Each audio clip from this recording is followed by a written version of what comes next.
Oh me, oh my. Mm-hmm. Bye.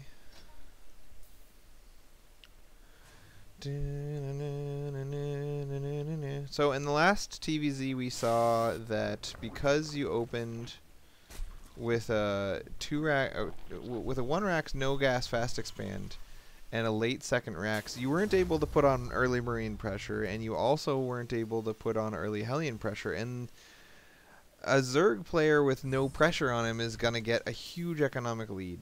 And in TVZ, I mean, Zerg of the three races is the one that's most dependent upon pressure, because Protoss and Terran, we make workers while we make armies, so we make both at once all the time. But Zerg usually likes to make one or the other, and if you force them to try to make both at once, sometimes they're going to slip up and make too many drones and die, and sometimes they're going to slip up and make not enough drones and get behind on economy.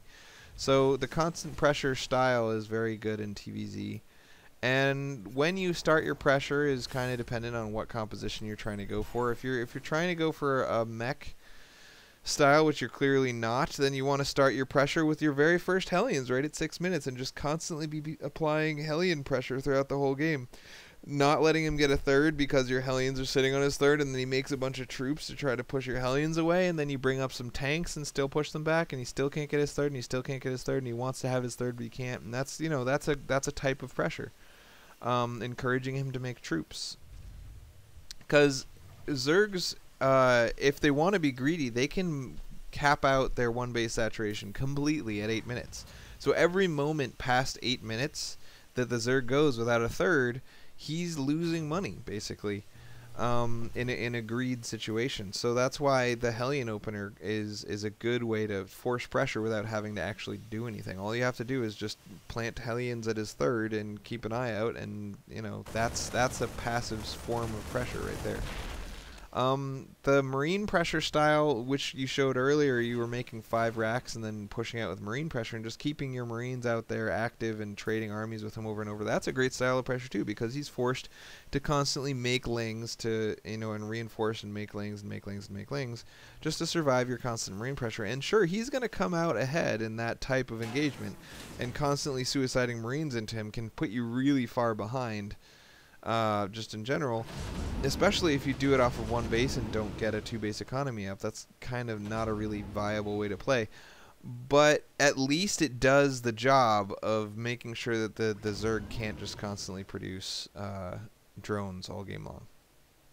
So a more robust form of that kind of marine pressure would be to do like a 3 racks pressure with a 4.5 minute expansion, like a 25 supply expansion. And then constantly produce marines out of those 3 racks, which are enough marines to make the Zerg have to keep making army, but not enough marines to actually do damage. And then you're just kind of using that early pressure to kind of put the Zerg behind and prevent him from running amok. This is amokness. So you did this cool marine tank drop, and the Zerg just kind of happened to be really far out of position. And then he kind of panics and suicides banelings into your marines and tanks when he could have killed that all without using any banelings. So he gets way behind on that engagement. But he's got 3 bases, not fully mining. It looks like he undersaturated himself on purpose, or maybe by accident. But you know, it's his choice. It's not like you made him do it.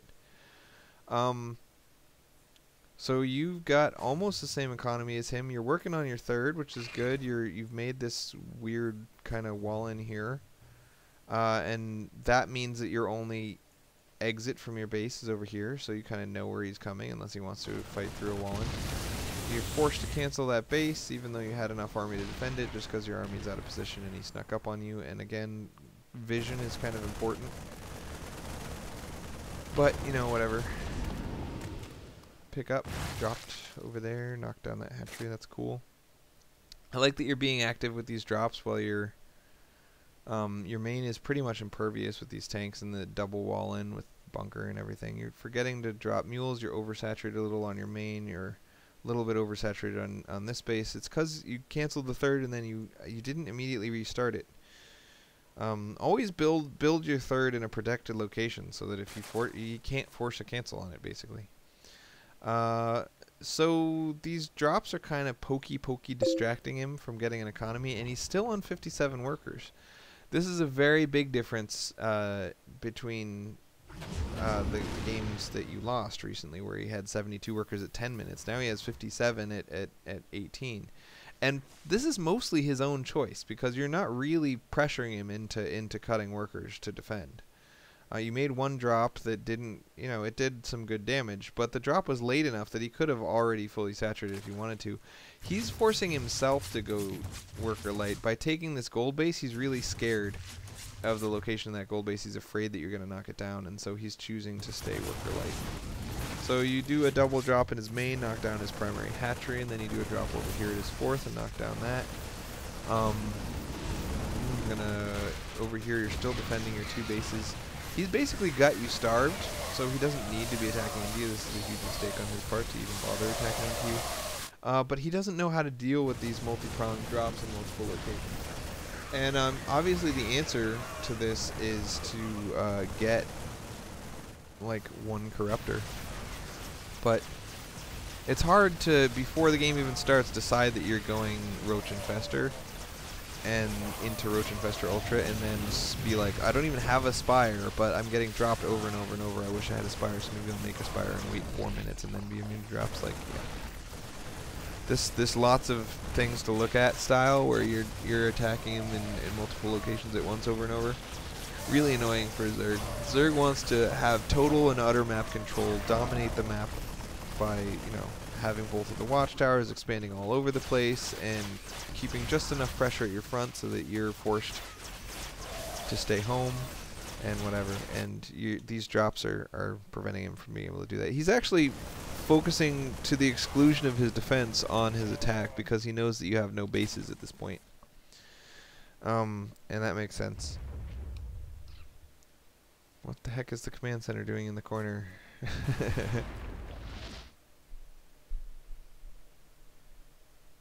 So this game basically came down to your third being built in the wrong location and being forced to cancel, and then you never tried to retake it. Like, he kind of let you have your entire half of the map. He wasn't over here trying to prevent you from expanding. And you just didn't really expand. So this drop, it was okay. I don't really like that in general. I mean, it's better to do this than not to attack at all. I loved that you did some pressure to the Zerg, and that's great. And you traded really well. So it went really well. I'm just curious as to how successful a 16 Marine 2 tank drop is going to be in general at 12 minutes into the game, when the Zerg should have a really big army. But whatever, it worked okay. So now he can't get in through this side. He'll have at least however long it takes him to knock down these racks and then knock down the second wall in. So this space is safe from the ground. So your whole army should be standing here protecting this ramp. And it's not, so he cancels this. And at this point, he's got a reasonably bigger income than you, and he's got a slightly bigger army than you, and I think you've got 2 engineering bays that are both idle. This has been every single game I've watched of yours. These are always idle.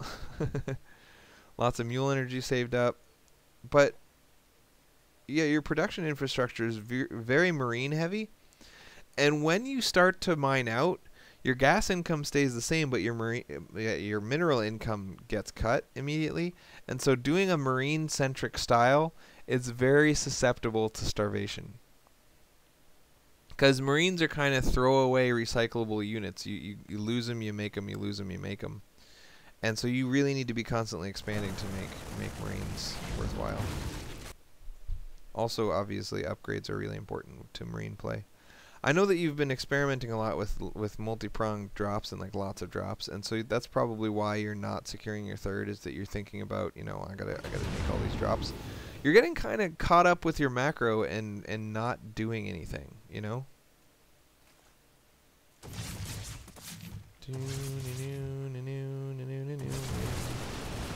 So this is cool. You drop in 2 places at once, and he can only respond to one of them. So he loses this third, even though he has plenty of army to save it. And that's what I like about multi-pronged drops. But you can do the same thing with 1 medevac here and 1 medevac here. You don't need to have all 5 medevacs going at once for this to work. In fact, you can do things like float a medevac here and just not even use it. Then float another medevac here, and then float another medevac over here, and then float another medevac here. And don't use any of them, because he doesn't have any anti-air. And then hotkey all 5 medevacs and do a 5-pronged drop. And, you know, he's going to pick one and respond to it. You can see all of his units are on 1 hotkey. They're all on hotkey 4, which is a crazy hotkey to be using for an army, I must say. And so he's just going to pick one thing and respond to it. And that's why you got to knock down all the workers of his main and his natural, despite him having a bigger army than you. Is because that's just how Zerg likes to play. This is, you know, this is the Zerg way. We get a million bases, and we rely on the fact that, you know, our units are so quick to just have map control. And if you drop in multiple locations, he can't do that anymore. It completely screws him. He's completely boned. So yeah, anyway. Reasonable stuff, but your macro is terrible. And you kind of let him get his third up. I want you to be doing a build that applies early pressure to the Zerg. Like, by at least 9.5 minutes, there's going to be some kind of pressure going on. And that pressure doesn't have to be a push, although that, I feel like, is the best way to apply early pressure. But it has to be something. You got to take these watchtowers away from him. That's a form of pressure. If he doesn't know whether you're coming right now, that's a big, scary thing. He's got to make sure he has enough army so that if you show up, he'll have enough time to react. Because the longer of a warning he gets between when you push out from your base and when you hit his base, the less army he can get away with having. Another kind of pressure is just to make a good frontal push. Another kind of pressure is to do a multi-pronged drop that kind of forces him to want to have a spire. Another kind of pressure is to use Hellions to deny his third. Another kind of pressure is Banshee pressure. If you just keep the watchtowers with Banshees and float around over creep with Banshees, and that makes him really want to have something that can shoot up. You know, there's lots of good ways to do pressure, and the drop is just one of them, and you did the drop, and so that's good. But it was kind of late. It was like 12 minutes instead of 9.5. And the vulnerability there is that if he's fully saturated by the time you start putting pressure on, then the pressure isn't doing anything. It's just forcing him to get army, but he was going to get army anyway because he can't make more drones. You really want to make him get army at a time when he wants to be getting drones. Anyway,